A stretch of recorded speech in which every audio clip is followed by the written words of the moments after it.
ഇപ്പോഴും തിര പോലെ തന്നെയാണ് ഇങ്ങോട്ട് വരുന്നത്. ഇനി അടുത്ത ശനിയാഴ്ച വരെ ഇത് പ്രതീക്ഷിക്കാം. അന്ന് അഷ്ടമിയാണ്. അഷ്ടമി കഴിഞ്ഞാൽ വീണ്ടും കുറയും.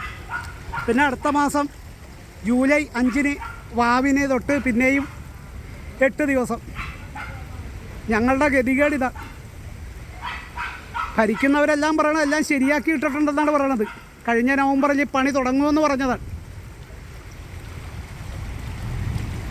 ഉണ്ടോ? ഇതാണ് അവസ്ഥ.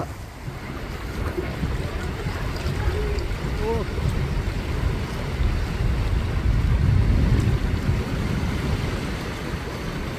ഇതാണ് അവസ്ഥ. ഓ, ഇവിടെ നിൽക്കാൻ പറ്റണില്ല. എന്നെ ഒഴുകിക്കൊണ്ട് പോകണ പോലത്തെ ഒഴുക്ക.